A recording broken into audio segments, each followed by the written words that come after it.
Hello, friends. It's DA Wrestling. It's Wednesday. Got some stuff to talk about here today, guys. We're having a lot of fun. But guess who showed up, though, on NXT? Pretty sure somebody I know said that. Anyway, guys, it's DA Wrestling. I'm Andrew. Let's get going.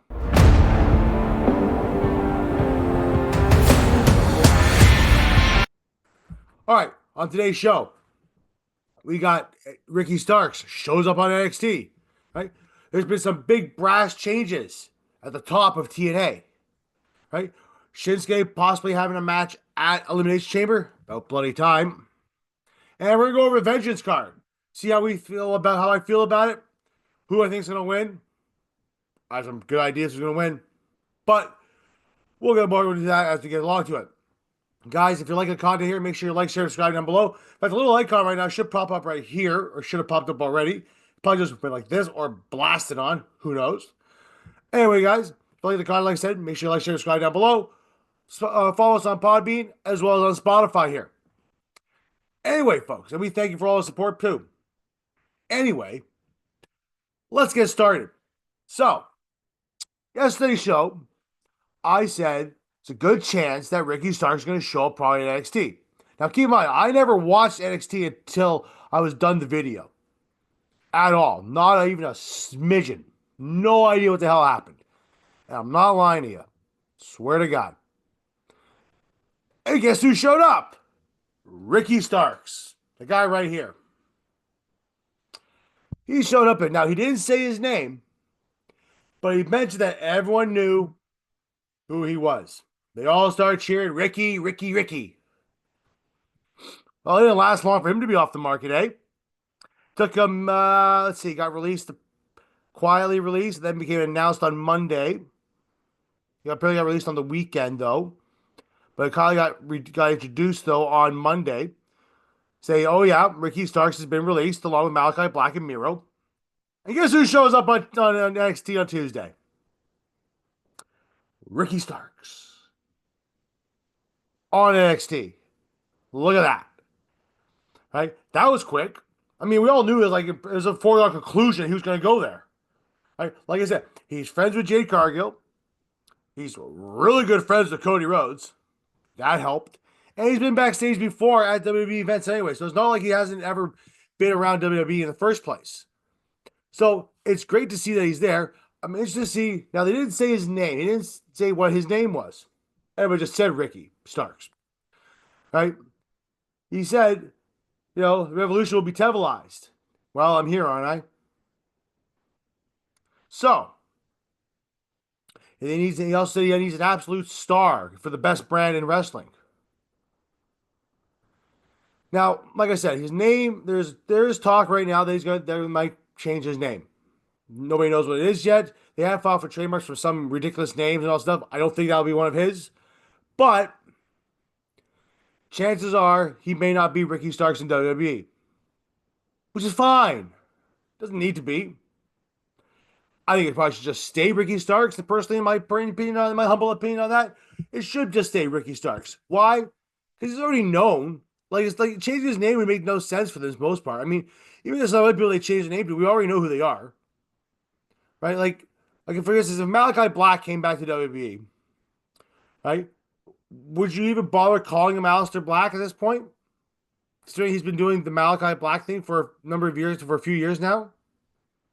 Is it worth it? Probably not.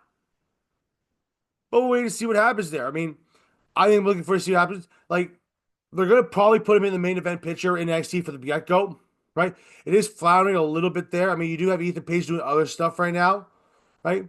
You have Obafemi there, right? He's challenging Grayson Waller, right?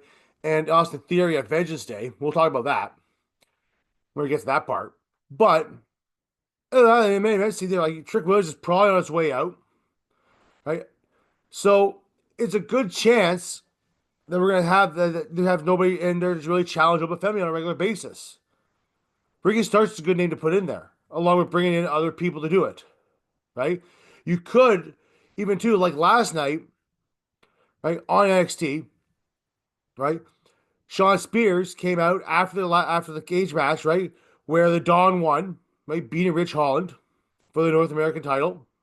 keeping it and got attacked after betrayal by Izzy Dame. You could easily have Shawn Spears take the title off of the Don and have him go right after Oba Femi if you want. I mean, he took him out for the NXT title, for the NXT North American title. Why not?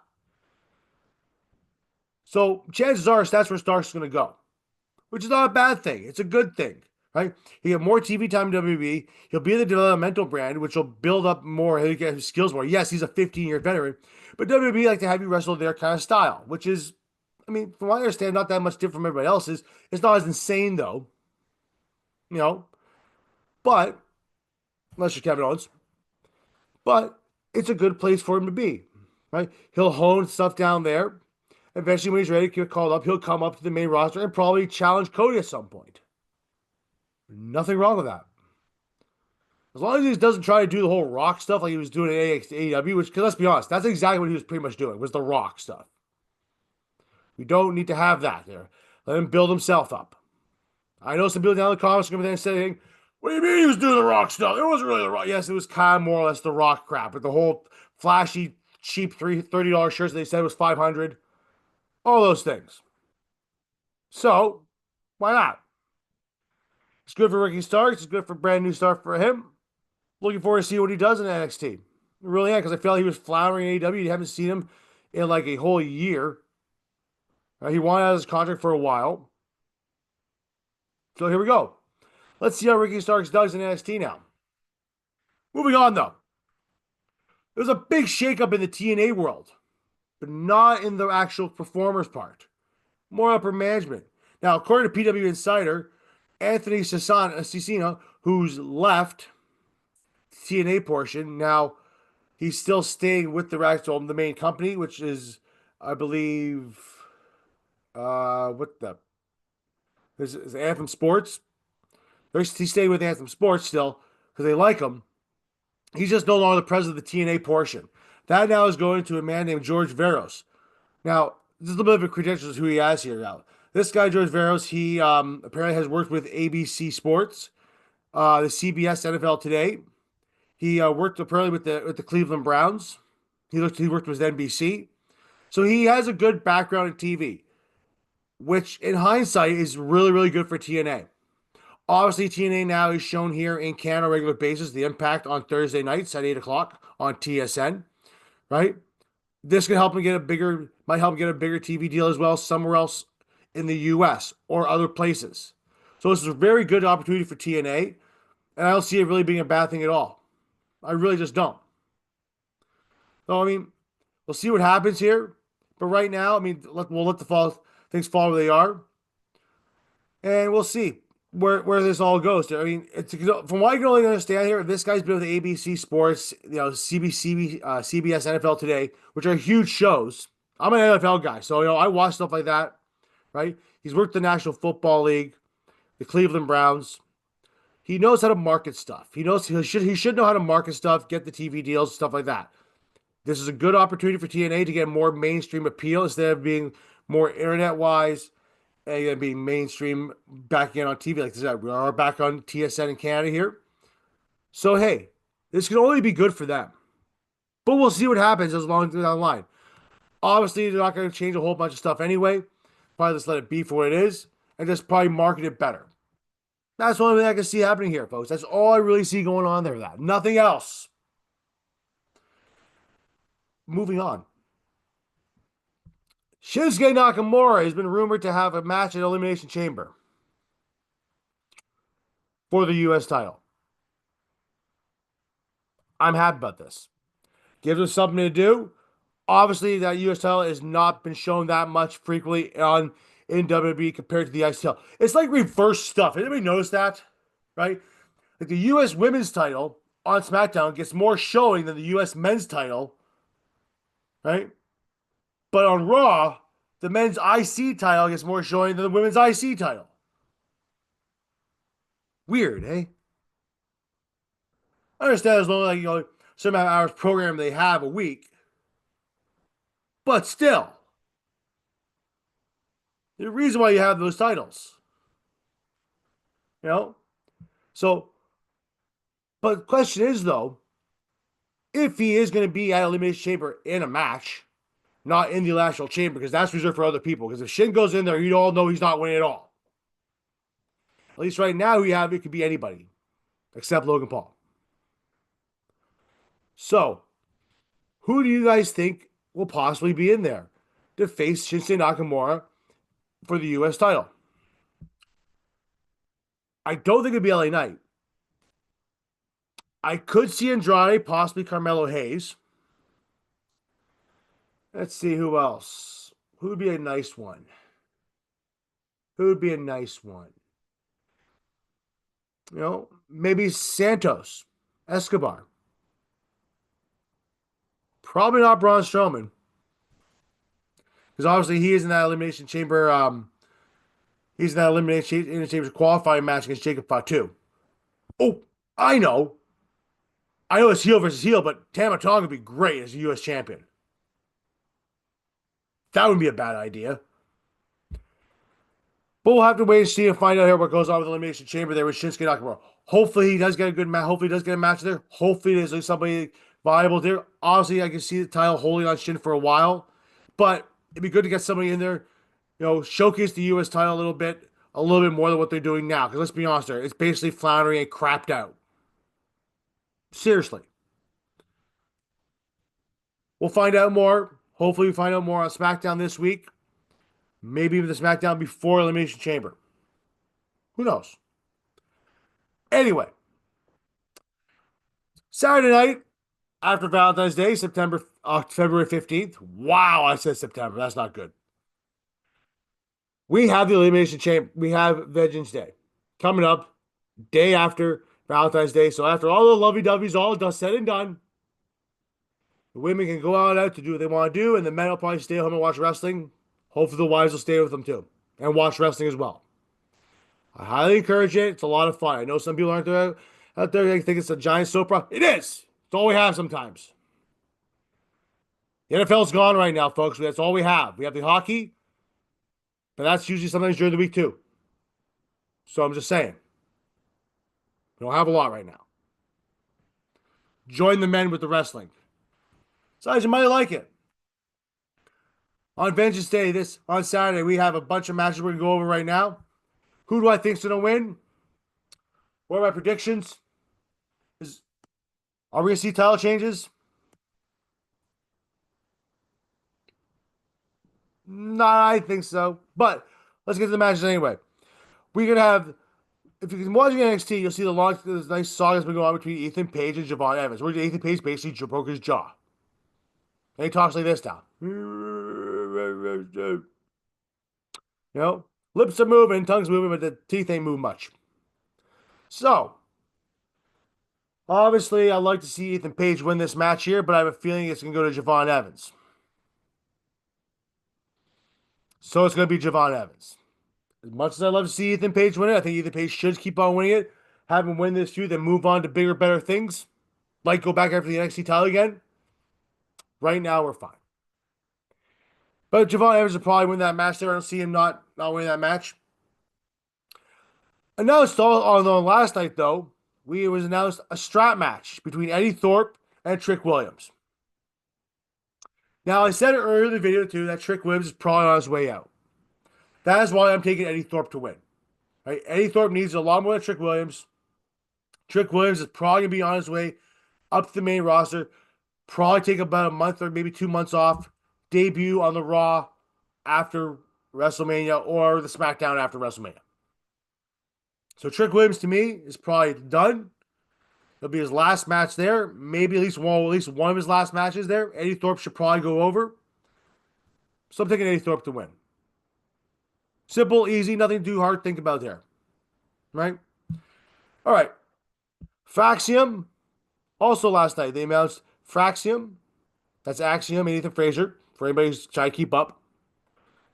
Versus Josh Briggs and, if I want to get his name right here, Yoshika Inamamo.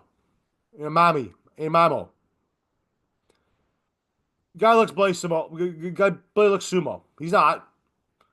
But he reminds me of like a very thinner sumo wrestler. Because they are out there. Man. Anyway, they're challenging Faxium for the NXT NXT Tag Team titles. It's hard for me to sit here and say that they're not going to win Axe Faxium, so I'm going to take them to win.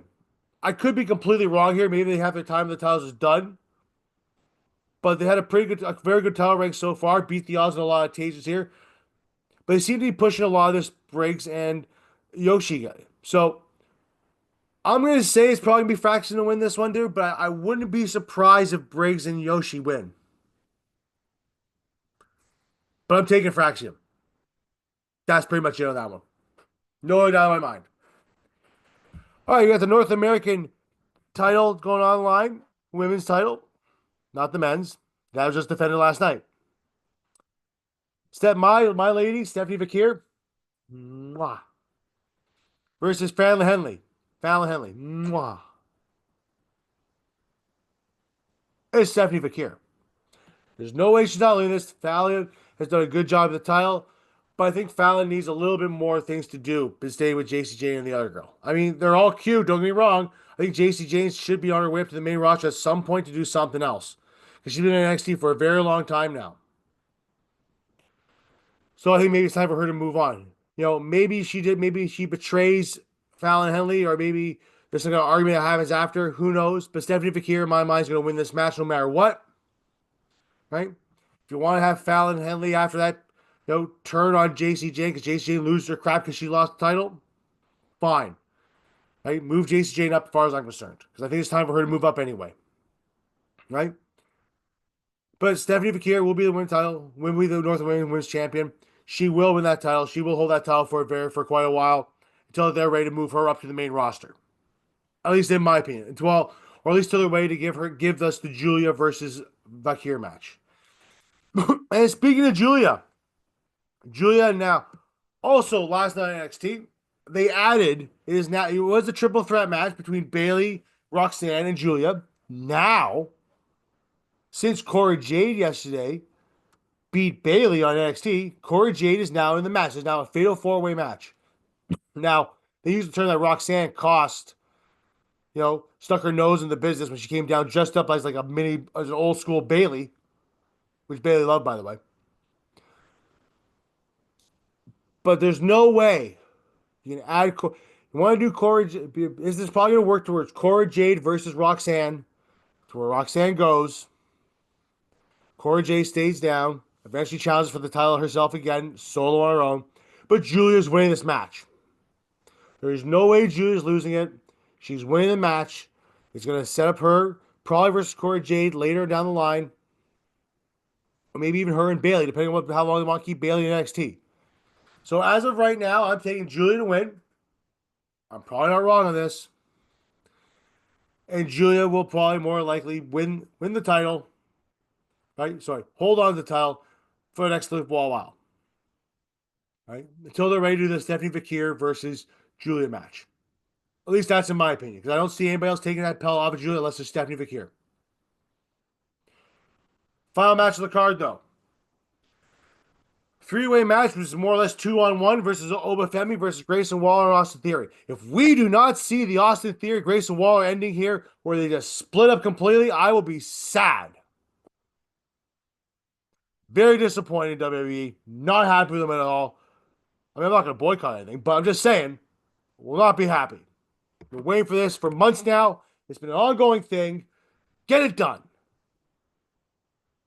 But Oba Femi's way. He's going to smash both those guys to hell. Probably stack them. Or he's going to pin Theory because Waller's going to throw him right to the wolf. Or maybe Austin Theory will grow a set and throw Waller to the wolf. And call it a day. And just do the mush. But we'll find out. Right? So anyway, guys, that was the Vengeance Day. That was my Vengeance Day prediction. Checks there. Right? Like I said, we're going with Oba Femi, Stephanie Vakir, Julia, Javon Evans, Eddie Thorpe, and we're going to go with Faction to win. It is a 1, 2, 3, 4, 5, 6 match card. Slightly bigger than usual, but that's okay though. It'll be a good few hours of TV. It is this Saturday. All right, Saturday the 15th of February. Enjoy the show, guys. Those are my picks. Feel free to comment down below if you have any picks down below who you guys think might win. You know, who knows? Maybe we're all gonna be right. Maybe you guys disagree with me. That's okay. It's opinions are just opinions, folks. Right? Doesn't matter who's gonna win or not. As long as everybody has a good time there, because I think it's probably gonna be a good show. Anyway. Most NXT shows really are quite good and exciting. So we'll see what happens there.